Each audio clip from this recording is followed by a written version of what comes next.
Hey guys, welcome to the world of dramas. Friends, ఈ episode స్టార్టింగ్లో అయితే Zhang feel అవుతూ ఉంటాడు. తనకి కనీసం ఒక రౌడీలో బిహేవ్ చేయడం కూడా రావట్లేదని. శాంతే అయితే నువ్వు రౌడీలా మారడం కన్నా ఎవరైనా రౌడీని అబ్జర్వ్ చేయొచ్చుగా అంటుంది. ఇంకా జియాంగ్కి కూడా ఈ ఐడియా బాగా నచ్చి అక్కడే రౌడీలా పరిగెడుతున్న వాళ్ళని చూసి వాళ్ళని అబ్జర్వ్ చేస్తూ ఉంటాడు.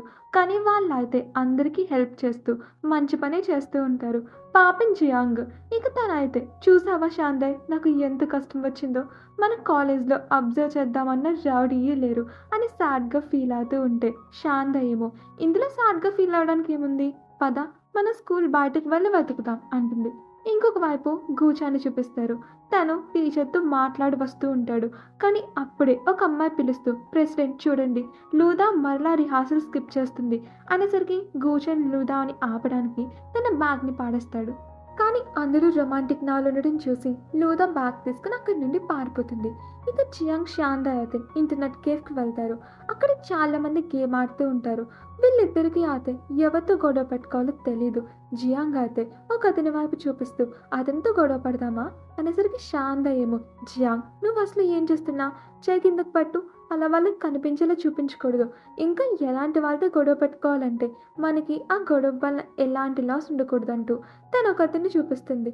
జియాంగ్ ఏమో, కానీ వాడు చూడడానికి చాలా డేంజరస్గా అన్నాడు అంటే శాంత ఏమో, పైకి ఇలా కనిపించే వాళ్ళు డేంజరస్గా ఉండరు అని జియాంగ్ని తీసుకెళ్తుంది. పాపం వాడైతే భయపడుతూనే వెళ్తాడు. చాలా మెల్లగానే తన వేలుతో టచ్ చేస్తాడు.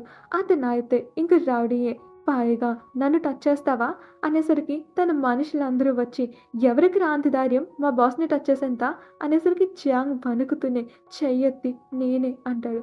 శాందే కూడా వాళ్ళని చూసి చాలా డేంజరస్గా ఉన్నారని అనుకుంటుంది. ఆ రౌడీ మనిషి అయితే, మీరెప్పుడు వినలేదా టైగర్ బట్ని ఎవరు ముట్టుకోకూడదని తెలీదా అనేసరికి వాడి బాస్ వాడిని తిట్టడం మొదలు పెట్టేస్తాడు.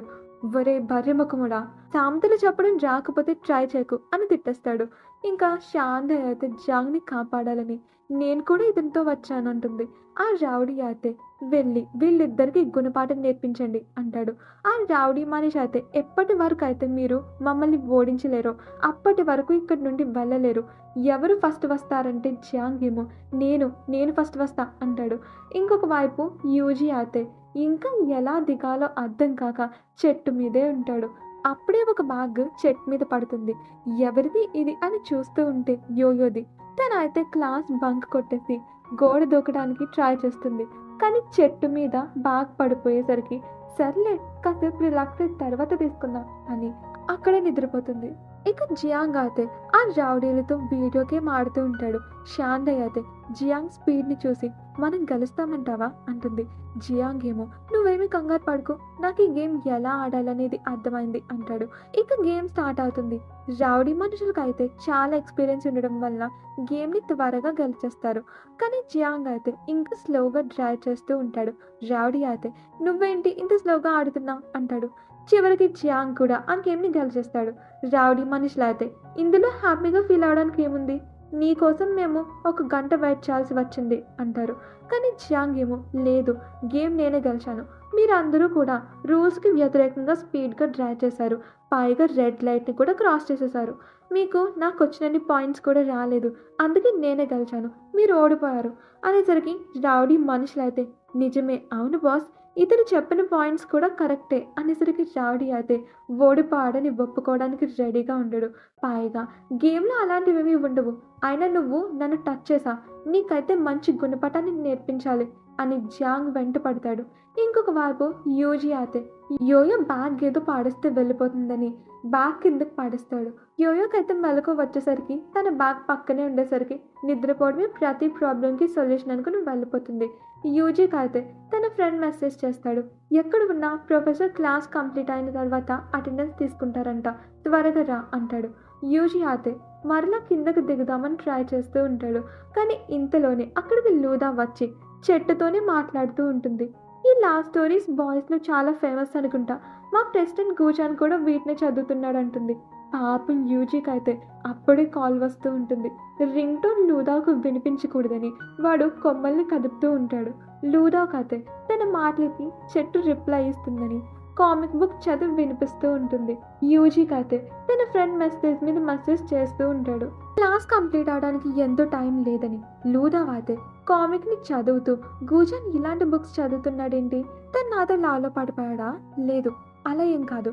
మేబీ తను కామిక్ బుక్లో ఫీమేల్ లీడ్ అవ్వాలనుకుంటున్నాడేమో అని అర్థం చేసుకునేసరికి యూజీ ఏమో స్లోగా, వసే తింగర్దానా, అలాంటి కామిక్ బుక్ ఎవరైనా చదువుతారు అని తన వాయిస్ లూదాకు వినిపించకూడదని కొమ్మలను కదిపేసరికి లూదా అయితే తను గూజన్ గురించి అనుకున్నది కరెక్టేనని, చెట్టు కూడా సిగ్నల్ ఇస్తుందని అనుకుంటుంది. పైగా గూజన్కి ఫీమేల్ లీడ్ అంటే ఎలా బిహేవ్ చేయాలో నేర్పించాలి అనుకుని అక్కడి నుండి వెళ్ళిపోతుంది. ఇక యూజీ అయితే, గూజన్ బ్రో సారీ, నా వల్ల నీకు ఒక ప్రాబ్లం వచ్చేలా ఉంది. అయ్యో, క్లాస్ ఎండ్ అవ్వడానికి ఇంకా 10 మినిట్సే ఉంది, త్వరగా వెళ్ళాలి అనుకుంటాడు. ఇక జియాంగ్ని షాందాయ్ని వాళ్ళు వదలరు. షాందాయ్కి అయితే ఐడియా వచ్చి ఇంగ్లీష్లో హాయ్ బ్రదర్ వాట్సాప్ అని జియాంగ్ కూడా ప్లాన్ని అర్థం చేసుకొని what nice day how are you bro అనేసరికి వాళ్ళు కూడా ఐఎమ్ ఫైన్ అండ్ యూ అని, బాస్ చూస్తుంటే వీళ్ళు ఫారినర్స్ అనుకుంటా అనేసరికి బాస్ అసిస్టెంట్ని కొట్టేసి, రే మీ ఇద్దరికి బుర్రలేదా, వీళ్ళు లోపల ఉన్నప్పుడు చైనీసే కదా మాట్లాడారు, చైనీస్ అయ్యిండి కూడా ఫారినర్స్లా యాక్ట్ చేసే వాళ్ళంటే నాకు అసహ్యం అని చెప్పి, ఏ చేతితో నన్ను టచ్ చేసావో ఆ చేతిని విరిచేస్తాను అంటే జియాంగ్ ఏమో తన ర్యాట్ హ్యాండ్ని చూపిస్తాడు. షాందయ్ అయితే జియాంగ్కి అడ్డుగా నిలబడి, లేదు మీరు జియాంగ్ని ఏం చేయడానికి వీల్లేదు అనేసరికి జియాంగ్ కూడా చాలా రొమాంటిక్గా అనిపిస్తుంది. ఆ రౌడీ కూడా, లిటిల్ సిస్టర్ మీకు ఈ అబ్బాయి అంటే ఇష్టమా అనేసరికి షాందయ్ అయితే సిగ్గుపడుతూ లేదు అంటుంది. జియాంగ్ అయితే హే అక్కడ చూడు పక్షి అని రౌడీలని డైవర్ట్ చేసి షాందయ్ని తీసుకుని పారిపోతాడు. రౌడీలు కూడా వీళ్ళ వెనకే వస్తుంటారు. జియాంగ్ అయితే ఈ ప్రాసెస్లో చేతికి గాయమవుతుంది. ఇక యూజీని చూపిస్తారు. వాడైతే ఇంకా చెట్టు దిగలేకపోతాడు.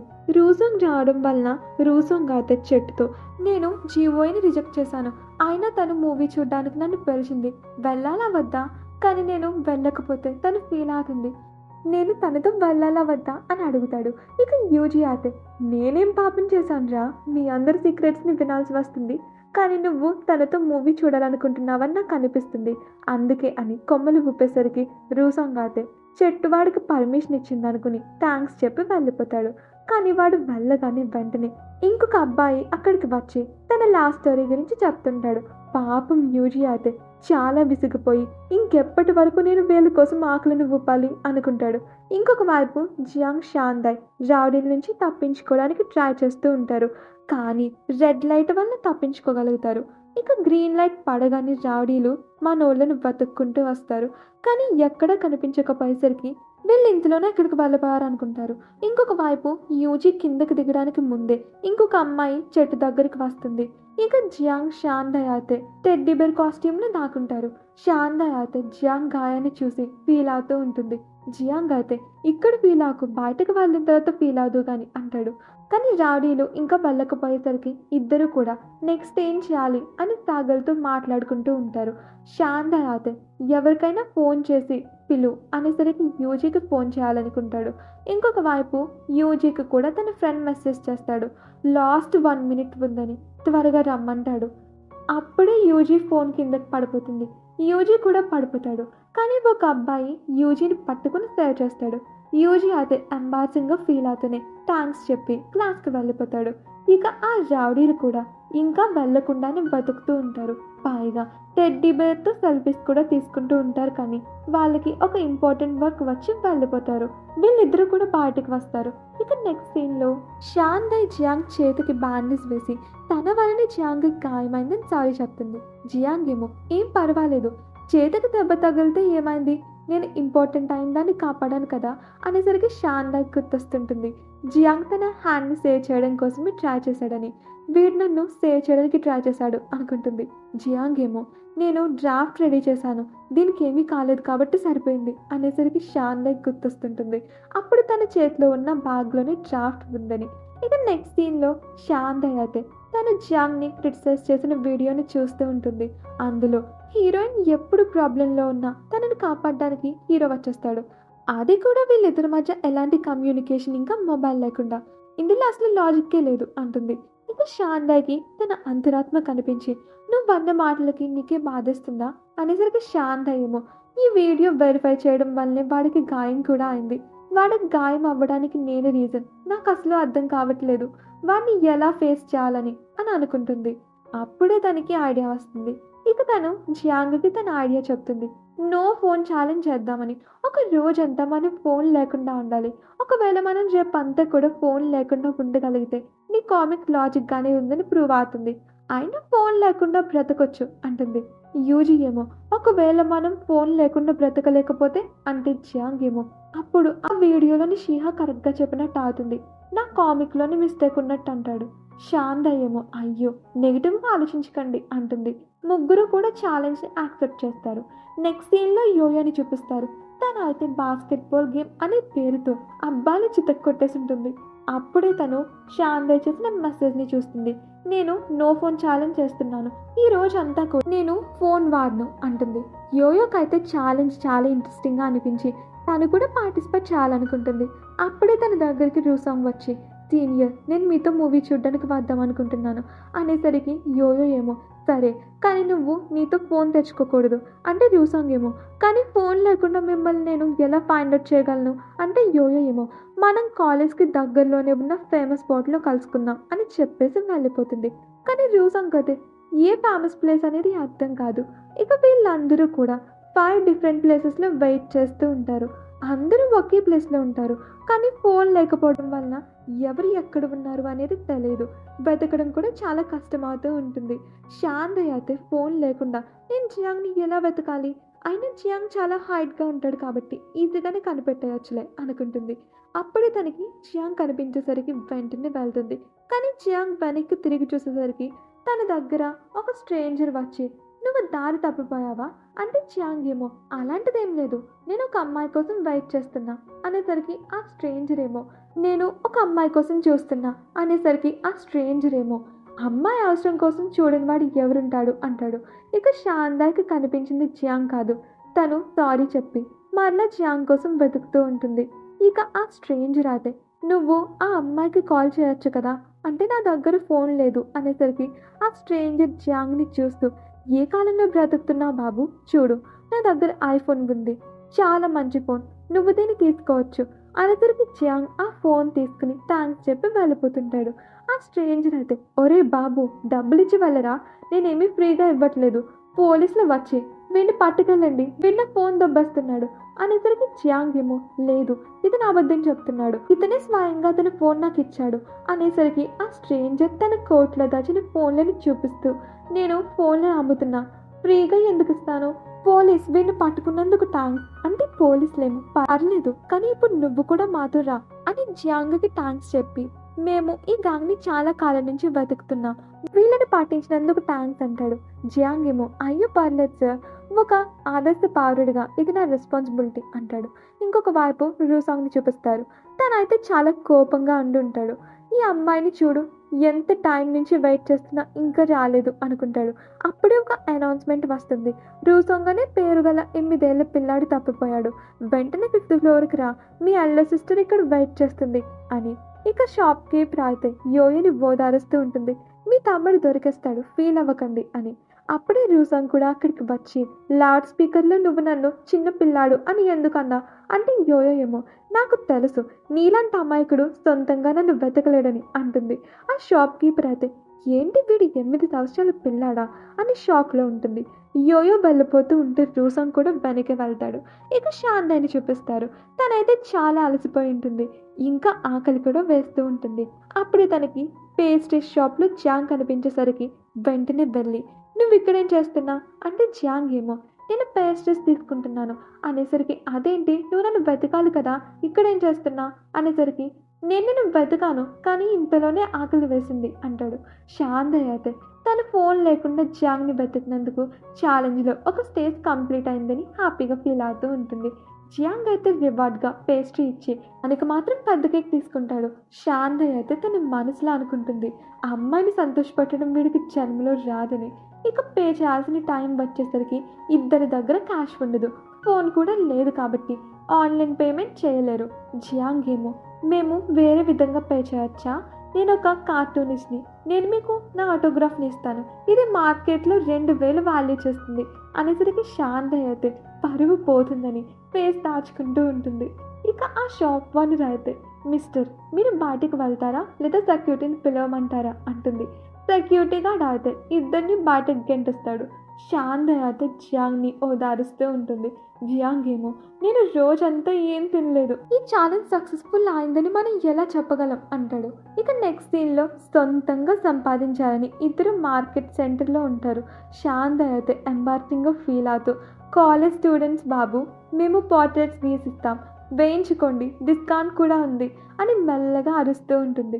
జియాంగ్ ఏమో, నువ్వు ఇలా స్లోగా అరిస్తే ఎవరు రారు, నన్ను చూడు, వినండి వినండి వినండి, ఒక ఫేమస్ కార్టూనిస్ట్ మీ స్కెచెస్ వేయాలనుకుంటున్నాడు, మీరు ఈ అవకాశాన్ని మిస్ అయ్యారంటే నెక్స్ట్ 10 సంవత్సరాల వరకు వెయిట్ చేయాల్సి వస్తుంది, ఇప్పుడే త్వరపడండి అని అరిచేసరికి ఒక అమ్మాయి వచ్చి, ఒక స్కెచ్ వేయడానికి ఎంత తీసుకుంటున్నారు అంటే శాంత ఏమో 200 అని చెప్తుంది. ఆ అమ్మాయికి మెంగి అనే కార్టూనిస్ట్ ఎవరు అనేది కూడా తెలియదు, కానీ స్కెచ్ వేయించుకోవాలనుకుంటుంది. ఇక నెక్స్ట్ సీన్లో రూసాంగ్ యోయోని అడుగుతూ ఉంటాడు, నువ్వు థియేటర్లో ఏ వైపు సీట్లో కూర్చుంటా, లెఫ్టా రైటా అంటే యోయో ఏమో, నేను ఎక్కడ కూర్చున్నా సరే నా లైన్ని నేను క్రాస్ చేయను అంటుంది. రూసాంగ్ ఏమో తన మనసులో అనుకుంటాడు, ఈ రోజు నీకు తెలిసిపోతుందిలే, నువ్వు నన్ను చూసి అట్రాక్ట్ అవుతావని. ఇక థియేటర్లో అయితే మూవీ చూస్తూ ఉంటారు. యోయో తన బౌండరీస్ క్రాస్ చేస్తూ ఉంటుంది, కానీ పాపం తనకి కూడా తెలీదు, తనకి ఇదంతా నార్మల్గా అనిపిస్తుంది. రూసాంగ్ అయితే కోపం వస్తుంది, తిను నా స్నాక్స్ని తినేస్తుంది, బౌండరీస్ ఏమైపోయాయని. పైగా యోయోకి ఆ మూవీ కూడా అర్థం కాదు, ఎమోషనల్ సీన్స్ వచ్చినప్పుడు నవ్వుతూ, ఫన్నీ సీన్స్ వచ్చినప్పుడు ఎమోషనల్ అవుతుంది. రూసాంగ్ అయితే ఎక్కడ దొరికిందిరా ఈ అమ్మాయి అనుకుంటాడు. ఇక శాంత స్కెచ్ వేసి ఆ అమ్మాయికి ఇస్తుంది. అది ఆ అమ్మాయికి అస్సలు నచ్చదు. నువ్వు నా అందాన్ని చూపించలేకపోయావు, పైగా ఇది రియల్గా అనిపించడం లేదు అంటుంది. జియాంగ్ ఏమో, ఈ స్కెచ్ని చూడండి అని తను వేసిన కార్టూన్ని చూపించేసరికి ఆ అమ్మాయికి కూడా నచ్చేస్తుంది. ఇది అచ్చం రియల్గానే ఉంది, నా అందాన్ని చాలా బాగా చూపించగలగా, నువ్వు నిజంగానే ఒక టాలెంటెడ్ కార్టూనిస్ట్వి అనేసరికి జియాంగ్ హ్యాపీగా ఫీల్ అవుతూ, మీరు చాలా కరెక్ట్గా చెప్పారు, నా రియల్ టాలెంట్ని కూడా కనిపెట్టేశారు, నేను మీకు పార్టీ ఇస్తానంటే ఆ అమ్మాయి ఏమో తర్వాత చూద్దామని 200 ఇచ్చి వెళ్ళిపోతుంది. వీళ్ళిద్దరూ కూడా డబ్బులు దొరకాయని హ్యాపీగా ఫీల్ అవుతారు. జియాంగ్ శాంతని ఒక మిల్క్ షాప్కి తీసుకుని వెళ్ళి, నీకేం కావాలంటే అది తీసుకో అంటే శాంత ఏమో మిల్క్ షేక్ అడిగేసరికి పాపం జియాంగ్ కొనాలని లేకపోయినా కొనాల్సి వస్తుంది, ఎందుకంటే ఆ మిల్క్ షేక్ 200 కాబట్టి. శాంత అయితే జియాంగ్ ఏం కొనుక్కోలేదని రియలైజ్ అయ్యి, మన ఇద్దరం ఈ మిల్క్ షేక్ని షేర్ చేసుకుందాం అంటుంది. కానీ నేను ఆల్రెడీ ఒక సిప్ చేసేసాను, కానీ వేడి కూడా తాగితే ఇండైరెక్ట్ కిస్ అయిపోతుంది అని అనుకుంటుంది. ఇంకొక వైపు యోయో బాగా అలసిపోవడం వలన రూసాంగ్ బోర్డులో నిద్రపోతుంది. రూసాంగ్ ఏమో తిను లేచిన తర్వాత డెఫినెట్లీ సిగ్గుపడి నాకు సారీ కూడా చెప్తుంది అని ఊహించుకుంటాడు. కానీ రియాలిటీలో యోయోకి మెలకు వచ్చినా కూడా సిగ్గుపడకుండా స్నాక్స్ తింటుంది. రూసాంగ్ ఏమో నేను కొంచెం ఎక్కువగా ఆలోచించినట్టున్నాను అనుకుంటాడు. ఇక థియేటర్లో బయటకు వచ్చిన తర్వాత కూడా ఇద్దరు దెబ్బలాడుకుంటూ ఉంటారు. రూసాంగ్ ఏమో, నువ్వు ఫోన్ లేకుండా నన్ను ఇక్కడికి రమ్మని పిలిచి లేట్గా ఎందుకు వచ్చావని అవమానించాలనుకున్నావు కదా, కానీ నువ్వు నన్ను అస్సలు ఓడించలే, ఇక నుండి నాకు దూరంగా ఉండు అని వెళ్ళిపోతాడు. యోయో ఏమో, అసలు వీడికి ఏమైంది, బాసు వీడికి మూవీ అర్థమై ఉండదు, అయినా నాకెందుకులే అనుకుంటుంది. ఒకవైపు శాంత అయితే ఒక స్టోర్ నుంచి చాలా స్నాక్స్ని కొంటూ, జియాంగ్ నువ్వేమీ కంగారు పడకు, నాకు ఇక్కడ మెంబర్షిప్ కార్డ్ ఉంది అంటుంది. షాప్ కీపర్ అయితే, మీ ఫోన్కి వెరిఫికేషన్ కోడ్ వస్తుంది, అది చెప్పండి అనేసరికి వాళ్ళిద్దరూ షాక్ అయ్యి అక్కడి నుండి వెళ్ళిపోతారు. జియాంగ్ అయితే, నేను ఎప్పుడూ అనుకోలేదు, ఫోన్ లేకుండా లైఫ్ చాలా కఠినంగా ఉంటుంది కదా అంటాడు. శాంత అయితే, మనం ఈరోజు ఫుడ్ సరిగ్గా తినకపోయి ఉండొచ్చు, కానీ మన దగ్గర ఫోన్ లేకపోవడం వల్ల ఈరోజు మన కాన్సన్ట్రేషన్ అంతా కూడా చుట్టూ ఉన్న వాళ్ళ మీదే ఉంది అని ఇద్దరు కూడా కలిసి స్పెండ్ చేసిన టైంని గుర్తు చేసుకుంటారు. జియాంగ్ ఏమో, ఈరోజు నా దగ్గర ఫోన్ మనీ లేకపోయినా నాకు భయం వేయలేదు, ఎందుకంటే నువ్వు నాతో ఉన్నావు కాబట్టి అనేసరికి శాంత అయితే చాలా హ్యాపీ అయిపోతుంది. కానీ ఆకలితో తన పొట్ట సాన్ చేసేసరికి జియాంగ్ ఏమో, సరే నువ్వు నాతో మా ఇంటికి రా, నీకోసం ఏదైనా వండి పెడతాను అనేసరికి శాంతయ్ సరే మనం యూజికి కూడా చెప్తాం అనేసరికి యూజీ అనేవాడు ఒకడు ఉన్నాడని ఇద్దరికి గుర్తొచ్చి వెనక్కి వెళ్తారు. ఇక పాపం యూజీ అయితే పోలీసులు దొంగ ఫోన్లు అమ్మే వాళ్ళతో చూసి అరెస్ట్ చేస్తారు. యూజీ ఏమో వీళ్ళకి నాకు సంబంధం లేదు అంటాడు. ఇక ఏం జరిగిందో చూపిస్తారు. యూజీ వెయిట్ చేస్తూ ఉంటే అతను వచ్చి ఈ ఫోన్ తీసుకోండి అని ఇస్తుంటాడు. యూజీ ఆ ఫోన్ని పట్టుకోవడానికి ముందే పోలీసులు అరెస్ట్ చేస్తారు. యూజీ అయితే సార్ నేను మా ఫ్రెండ్స్కి కాల్ చేద్దాం అనుకున్నా అంతే అనేసరికి అతను అదేంటి నీ ఫ్రెండ్స్ దగ్గర కూడా ఫోన్ లేదన్నావు కదా వాళ్ళకి నువ్వెలా ఫోన్ చేస్తా అనేసరికి యూజీకి కూడా ఏం చెప్పాలో అర్థం కాదు. అప్పుడే జాంగ్ షాందే కూడా అక్కడికి వచ్చేసరికి వీళ్ళని చూసి యూజీ ఏడుస్తూ ఉంటాడు. నాకు హెల్ప్ చేయండి రా అని. ఇక నెక్స్ట్ సీన్లో ముగ్గురు బస్లో వెళుతూ ఉంటారు. యూజీ అయితే ఫోన్ లేకుండా ఊపిరి తీసుకోవడం కూడా కష్టమే, నేను ఇంకెప్పుడు కూడా ఇలాంటి ఛాలెంజెస్ చేయను అంటాడు. ఇక జియాంగ్ ఏమో అంటే కామిక్లో తప్పు ఉంది, ఆ షీహా వీడియో కరెక్ట్గానే చెప్పింది అనేసరికి షాందే కూడా ఫీల్ అవుతుంది. యూజీ ఏమో నువ్వు ఫీల్ అవ్వకు, నేను ఇప్పుడే తనకి కామెంట్ చేసి చెప్తాను నువ్వు ఎంత కష్టపడ్డావు నీ కామిక్ రాయడానికి అనేసరికి శాంత ఏమో మీరు చెప్పాల్సిన అవసరం లేదు, తనకు అంతా తెలుసు ఎందుకంటే నేనే షిహా అనేసరికి వాళ్ళిద్దరూ షాక్ అవుతారు. నెక్స్ట్ ఏం జరుగుతుందో తెలుసుకోవాలనుకుంటే వీడియోని లైక్ చేయండి, ఛానల్ని సబ్స్క్రైబ్ చేసుకోండి. Thanks for watching.